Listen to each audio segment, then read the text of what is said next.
Welcome back to the Business Simple podcast. It's your host, James. On this episode, it's just me, and I'm going to be going over putting the right people in the right place. I'm going to be going through my journey of growing my business from just me all the way up to 20 employees, the things that I did wrong, the things that I did right along the way, and what I've been learning recently, specifically this year, and the outcomes that we've had as a result of the learnings that I've made and what we've been doing. So first things first, my business journey. For those of you that don't know, I started Digital Simple just over 6 years ago. When I started the company, it was, like I said, just me. We had obviously no employees. We had no money for employees, nothing like that. And so for the sake of this business journey piece, I'm going to go through my journey more specifically with employees, the things I've done right and the things I've done wrong along the way. After I'd had the company for about 2 years, we got our first office space, which felt like a really big step up for me, and it became time for us to start to hire. Some more room opened up in the office, so I was able to put someone in. The first employee that I ever added into the team was reasonably close.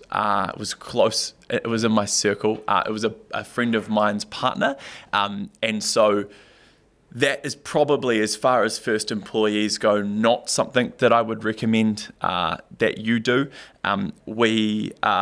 It became complicated. They got quite busy with some other work stuff, and we wound up having to part ways, which is obviously something that has a level of complexity added to it when there's a personal relationship there.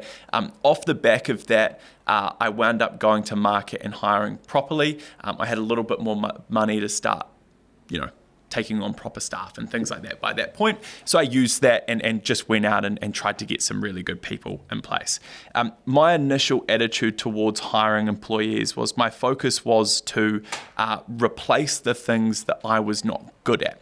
I still agree with this concept. I think there's a time when you get enough employees in that you start replacing the things that you are good at too.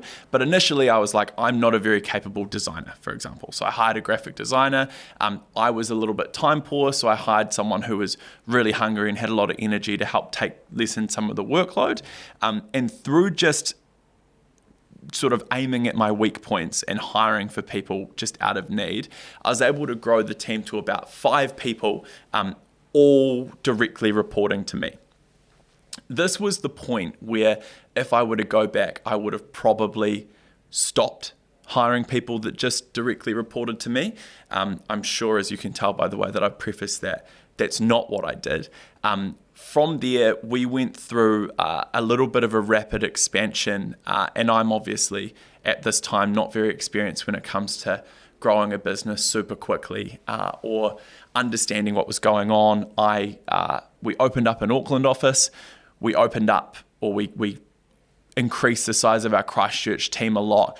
I was spending a lot of time in Auckland, and so I had one person who I kind of had managing the Christchurch operations, but essentially it was all still running through me, and I grew the business to circa 15 or 16 people with pretty much everyone still seeking permission, advice, everything directly from me. As I'm sure you can imagine, that causes bottlenecks. And something that I learned through this period is that you can kind of be your own worst enemy if you try to hang on to everything the whole time. I then wound up putting in some key staff that I started to give more responsibility. I kind of rushed that with them, and I didn't really invest in training them too much at the time. I just took the people who are most capable within sort of the design and ads team and dropped them in and made them the right people. So what essentially that meant is we had 3 kind of key people in the business, 2 to 3. We grew the business quite big that way. We got to about 22 staff at the highest, but really still everything was coming through me, and I was slowing the process down along the way, which is obviously the opposite of what you want to do as a business owner. You want things to be efficient and fast and easy, and they did not feel like that at all. This year, or the 9 months of this year, we've done a lot for our business structure, our processes, our systems, all of those sorts of things. The biggest thing that I've done that I would have started work on earlier was establishing a senior leadership team within the business that cover off essentially all areas of the business without me involved. I'm still involved in marketing strategy now, and we're looking to fill a void there that will prevent me from really being a bottleneck to anything. But we now have an accounts and HR manager, we have a sales manager, and we have an operations manager that make up our senior leadership team. 2 of those people were promoted internally, 1 was hired in, but we looked for a few really key characteristics of those people that we hadn't looked for from management staff before. Those characteristics weren't actually hard skills. They were more I would probably call them like soft skills. So we looked for base competency, we looked for reliability, we looked for an attitude towards problems, which is a really big one. When you're growing fast, you're going to find challenges. It's just the way that it works. So having a senior leadership team that look at challenges like an opportunity rather than a senior leadership team that are scared by challenges was a really big thing for us. And since putting that team in, which admittedly, really challenging process to go through, we've seen huge changes in the amount that I am involved in the day-by-day running of the business. And we've also seen huge changes in, with me being not so caught up in the day-by-day running, my ability to focus on product, focus on things like shooting this podcast, our overall brand, making key hires, things like that, which really make a difference. So what this meant for us, basically, is that Digital Simple now has the foundations laid to go through another round of growth, whereas previously it felt a little bit like we had a roof and we got to a kind of size that it was really hard to push through. And as a business owner, that's a pretty empowering position to be in, because once you're ready to go through another round of growth, you get all excited about growing and things like that again. It also, for the business, means that our staff can get shorter or faster feedback on what's going on. So if someone has a sales question, they can just go to Alan now, rather than needing to go to me and ask me and then wait for me to respond and for me to have 30 things on my list and to not get to it for a while. Alan can answer it immediately. Or if they have if a client has an accounts question, doesn't have to go through me. It can just go directly to Ash. If an employee wants a performance review, she can do it. And if I'm tied up, she can actually do it without me being there. If we have an operational system that needs to be worked on, I don't really have capacity to do that, but Tanya may. And so our operations manager can step in and help out. That's allowed us to really begin to move forwards in terms of being able to make quick decisions and move really fast. And it's also allowed me to go away and focus on product heaps, which is what I care most about in this business. I love selling, I love client relationships, I love all that sort of thing, but I am obsessed at the concept of having the best service that exists in our industry. And so now I'm able to focus on trying to deliver more of that. What it's also meant for me personally is that, for some of the people that follow this, they know that I've got a newborn baby at home. That process has really opened my eyes to, and hats off to those that are, to the level of additional strain that parents and other people go through, especially when they're business owners too. It's allowed for me to have the space to be more of a support network for my partner, to spend more time with my son, things like that I didn't really care for so much, and I was fine with just working all the time previously. Now I don't really want to work all the time. I want to work really hard and for a long time, but I also want to be there for my family, to do all those sorts of things. And having a senior leadership team allows me to do that. It also means that if something pops up on a Saturday, I'm not the only person that can fix it. There are 3 other people that aren't operating within a normal 9 to 5 sort of framework. They're above the line, they go the extra mile, and I can count on them. And they're given the exchange for that is they're given a really strong opportunity to grow and take on extra responsibility, be remunerated accordingly within the business, which has been really cool. A big thing, and obviously if you can do maths, you'll realize I only started really doing this process, say February, March this year. And I've had the business for 6 years and 3 months or 6 years and 4 months. If you can do maths, you'll note that means that for 5 years and 9 months, I didn't really do this properly. I truthfully was really hesitant to let go. I was really scared about someone making decisions that I wasn't involved in, and I wanted to make sure the right decision was made all the time. You shouldn't be hesitant. And the reason you shouldn't be hesitant is because making lots of decisions with great intent will always cause a greater outcome than one person making a limited amount of decisions, super fatigued. Even if their intent is right, they're going to get things wrong anyway. And so what we found was that by having more people, more opinions, I'm able to be challenged on things. Like sometimes I am wrong for sure, actually probably most of the time, but sometimes I am wrong for sure. There's now 3 people that have permission to pull me up on things, the same way as I have permission to challenge them on stuff. So we now have a collective of 4 people making these calls, meaning we can make 4 times the decisions, but we also can check each other and make sure that we are making the right calls along the way. I had the same attachment to sales where I did all of the sales for the first probably 4.5 years of my business existing.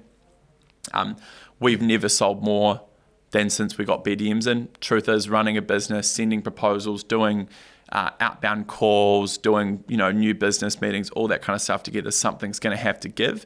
And obviously you have to deliver for your existing clients. So not having someone 100% focused on sales, whether they're as good at selling or not as you, which is completely irrelevant to this conversation, it will cost you sales long term. So if you're in this position, especially if you're sitting in that kind of 4 to 6 staff range, probably need to start thinking about what parts of a senior leader's responsibilities you're not so good at. I like the breaking it down into sales and client service, operations, accounts, and HR. I like the way that we've structured that. And as I mentioned, we'll have a marketing representative join that. So we'll have 4 senior leaders across a business size of about 20. And then there's 15 people underneath that will be more delivery focused. I think they get heard more as well, having a bigger senior leadership team. So as I ran into these challenges, I tried to solve them a number of ways. One of them was I just hired more salespeople. So my thoughts were delivery problems are there. Client churn as a result is impacted by lack of delivery. If we sell more, we don't have to worry about delivery as much. Wrong, by the way. The number one number that will hurt any business like ours is client churn, and not aiming for 0% client churn is the wrong thing to do at any time. Don't solve stuff with sales. It does work, but it's extremely painful and gets really tiring after you do it for too long. I moved people into the wrong places. I did it without fully running what was involved by them, and I did it without training them correctly. Don't do that. And finally, don't not set aside time for important tasks.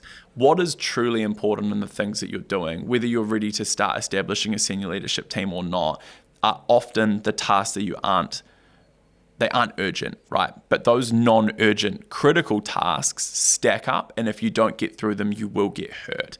And so what I find when your time becomes poor is you do the urgent critical tasks or the urgent non-critical tasks before you do the non-urgent critical tasks. And I would not recommend that to anyone. It does, once again, just cause unnecessary problems.